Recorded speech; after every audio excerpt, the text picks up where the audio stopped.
Hi friends, మహాభారతంలో ఎన్నో పాత్రలు ఉన్నాయి. కానీ వాటిలో కొన్ని పాత్రలకు మాత్రమే గుర్తింపు వచ్చింది.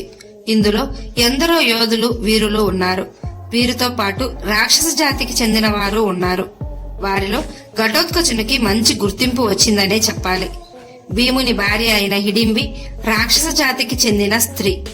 భీమునికి హిడింబికి కలిగిన కుమారుడే ఘటోత్కచుడు. హిడింబి రాక్షస లక్షణాలున్న స్త్రీ అయినప్పటికీ భీముణ్ణి ఎంతగానో ప్రేమించింది. కాని ఆ రాక్షస జాతిలోని ఒక రాక్షసుడు హిడింబిని ఎంతగానో ఇష్టపడ్డాడు, వివాహం చేసుకోవాలనుకున్నాడు. కాని హిడింబి భీముణ్ణి వివాహం చేసుకోవడంతో ఆ రాక్షసుడు భీమునిపై పగ పెంచుకున్నాడు. కురుక్షేత్ర యుద్ధంలో భీమునిపై పగ తీర్చుకోవడానికి వచ్చిన హిడింబి ప్రేమికుణ్ణి చూసి పాండవులు ఎందుకు మునిగిపోయారు? ఆ రాక్షసుడు భీముణ్ణి ఏం చేశాడు? హిడింబిని ప్రేమించిన ఆ రాక్షసుడు చివరికి ఏమయ్యాడు? ఇలాంటి సందేహాలన్నింటికీ సమాధానాలు ఈ వీడియోలో తెలుసుకుందాం. వీడియో చూస్తున్న వారిలో ఎవరైనా శ్రీకృష్ణుని భక్తులు ఉన్నట్లయితే జై శ్రీకృష్ణ అని కామెంట్ చేయండి. అంతకంటే ముందు ఎవరైనా మన ఛానల్ ని ఫస్ట్ టైం చూస్తుంటే ప్లీజ్ సబ్స్క్రైబ్ చేసుకోండి. అలాగే ఈ వీడియోని తప్పకుండా లైక్ చేయండి. మీ ఒక్క లైక్ మాకెంతో సపోర్ట్ ఇస్తుంది. లక్క ఇంటిలో ఉన్న పాండవులను చంపడానికి కుట్ర పన్నుతాడు దుర్యోధనుడు. అయితే ఆ విషయం తెలుసుకున్న పాండవులు అడవుల్లోకి వెళ్లిపోతారు. అలా తప్పించుకుని అడవుల్లోకి వెళ్లిన పాండవులు నడిచి బాగా అలసిపోయి ఒక దగ్గర సేద తీరుతారు. పాండవులందరూ నిద్రిస్తుండగా వారి కాపలాగా భీముడు కూర్చుని ఉంటాడు. ఎందుకంటే వారు ఉన్న ఆ అడవి రాక్షసులతో, క్రూర మృగాలతో నిండి ఉంటుంది. అదే అడవిలో హిడింబాసురుడు అనే రాక్షసరాజు ఉండేవాడు. ఆ అడవిలో ఉన్న రాక్షసులందరికీ రాజు. హిడింబాసురుడు అలాగే ఆ రాక్షస జాతి మొత్తం నరమాంస భక్షకులు. హిడింబాసురునికి ఒక చెల్లెలు ఉండేది, ఆమె హిడింబి. హిడింబాసురుని స్నేహితుడు అలాయుధ. అలాయుధ చాలా కాలం నుండి హిడింబిని ప్రేమిస్తూ ఉంటాడు. హిడింబినే వివాహం చేసుకోవాలనుకుంటాడు. అదే విషయం హిడింబాసురుణ్ణి అడగ్గా హిడింబాసురుడు కూడా వివాహం చేయడానికి అంగీకరిస్తాడు. ఒకరోజు హిడింబాసురుడు బాగా ఆకలిగా ఉందని తన చెల్లెలైన హిడింబిని వెళ్లి నరమాంసం తీసుకురమ్మని చెప్తాడు. నరమాంసం కోసం వెతుకుతూ ముందుకెళ్తున్న హిడింబికి పాండవులు కనపడతారు.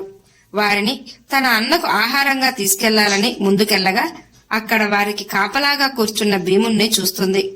భీముని యొక్క బలమైన శరీరం చూసి ఎంతో ఇష్టపడుతుంది హిడింబి. అయితే హిడింబి రాక్షస జాతికి సంబంధించిన స్త్రీ అయినప్పటికీ వారి రూపాన్ని ఎలా కావాలంటే అలా మార్చుకోగల శక్తి వారికి ఉంటుంది. వెంటనే హిడింబి మానవ రూపంలోకి ఎంతో అందమైన స్త్రీలాగా మారి భీముని వద్దకు వెళ్తుంది. తన పేరు హిడింబి అని, అలాగే ఆమె ఈ అడవిలో రాక్షసులకు రాజైనటువంటి హిడింబాసునికి చెల్లెలని తనను తాను పరిచయం చేసుకుంటుంది. అలాగే ఆమె నరమాంసం కోసం వెతుకుతూ వచ్చానని, కాని భీముణ్ణి చూసి ఇష్టపడుతున్నట్లు ఆమె ఇష్టాన్ని భీమునికి తెలియజేస్తుంది. హిడింబి భీముణ్ణి వివాహం చేసుకోమని కోరుతుంది. అలా వివాహం చేసుకున్నట్లయితే ఆమె అన్న అయినటువంటి హిడింబాసురుడి నుండి మీ అందరినీ రక్షిస్తానని హిడింబి చెప్తుంది. కాని అందుకు భీముడు అంగీకరించడు. హిడింబి మాత్రం భీమునిపై తన ఇష్టాన్ని మళ్లీ వ్యక్తపరుస్తున్న సమయంలో హిడింబిని వెతుక్కుంటూ హిడింబాసురుడు అక్కడికి వచ్చి అక్కడ జరిగేదంతా గమనిస్తాడు. పట్టరాని కోపంతో తన చెల్లెలైన హిడింబిని చంపడానికి ఆవేశంగా ముందుకెళ్తాడు.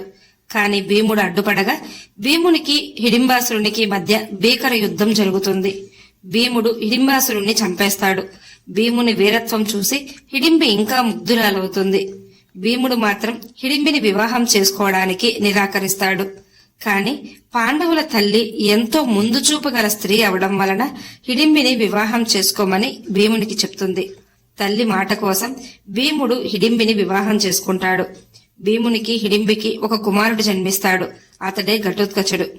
భారీ శరీరంతో కుండలాంటి తలతో జన్మించాడని ఘటోత్కచుడు అనే పేరు పెడతారు.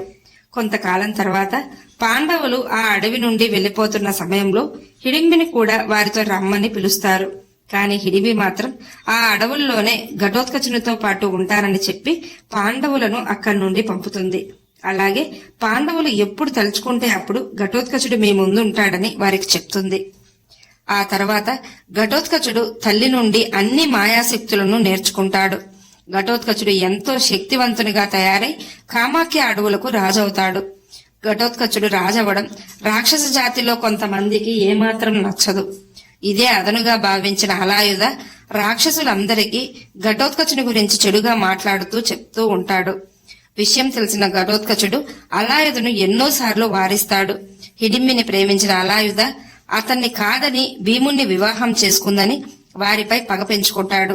వారితో పాటు పాండవుల్ని కూడా నాశనం చేయాలని ఎదురుచూస్తుంటాడు. అలాయుధ మరియు అతని అనుచరులు భీముణ్ణి తమ వంశానికి అవమానమని భావించి చంపాలని చూస్తుంటారు.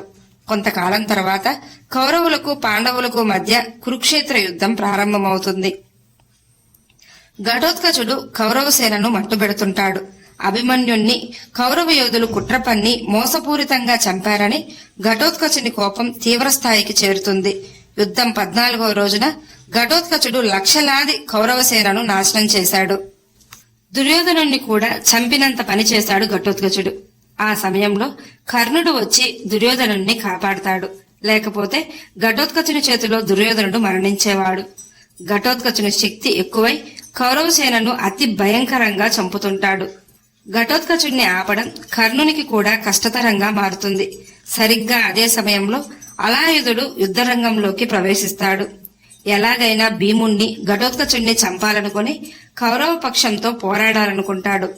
దుర్యోధనుని వద్దకు వెళ్లి భీముణ్ణి చంపడానికి అనుమతిని కోరతాడు. దుర్యోధనుడు ఎంతో సంతోషిస్తాడు. కాని కర్ణుడు మాత్రం అందుకు అంగీకరించడు. ఎందుకంటే అలాయుధుడు రాక్షస జాతికి చెందినవాడు, వారికి విశ్వాసం ఉండదు అని కర్ణుడు అంగీకరించడు. దుర్యోధనుడు కర్ణునికి ఎంతగానో నచ్చజెప్తాడు. దాంతో కర్ణుడు ఒక షరత్తు పెడతాడు. కేవలం ఘటోత్కచునితో మాత్రమే నువ్వు యుద్ధం చేయాలని చెప్తాడు. అందుకు అలాయుధుడు అంగీకరించినట్లు నటిస్తాడు. యుద్ధ భూమిలో అడుగు పెట్టాక భీముణ్ణి కూడా సంహరించాలని కుట్ర పన్నుతారు అలాయుధుడు అలాగే అతని సైన్యం. అలాయుధుడు యుద్ధంలోకి ప్రవేశించగానే భీమునితో అతి భయంకరంగా తలపడతాడు. భీమునికి అలాయుధునికి మధ్య భీకర యుద్ధం జరుగుతుంది. చాలా సమయం తర్వాత భీమునిలో శక్తి తగ్గడం మొదలవుతుంది. ఎందుకంటే ఎన్నో మాయాశక్తులు కలవాడు అలాయుధుడు. శ్రీకృష్ణుడు కూడా ఎంతో బాధకు గురవుతాడు. ఆ సమయంలో ఘటోత్కచుడు వచ్చి అలాయుధునికి నచ్చజెప్పడానికి ప్రయత్నిస్తాడు. అందరం ఒకే జాతి, అందుకే మీరు యుద్ధం నుండి తప్పుకోండి అంటూ అలాయుధుడిని కోరతాడు ఘటోత్కచుడు. ఎన్ని అవకాశాలిచ్చినా అలాయుధుడు మాత్రం లెక్క చేయడు. ఎలాగైనా భీమునిపై పగ తీర్చుకోవాలనుకుంటాడు. శ్రీకృష్ణుడు ఘటోత్కచునికి ఇక ఆలోచించకు, యుద్ధంలో వారు నీ బంధువులు కాదు, నీ శత్రువులు, కాబట్టి యుద్ధం చేయమని సలహా ఇస్తాడు శ్రీకృష్ణుడు.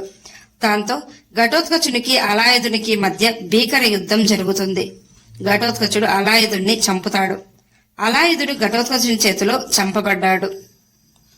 ఈ వీడియో మీకు నచ్చినట్లయితే లైక్ చేయండి, షేర్ చేయండి, అలాగే సబ్స్క్రైబ్ చేసుకుని పక్కనే ఉన్న బెల్ ఐకాన్ ని ఆన్ లో ఉంచుకోండి. Thanks for watching.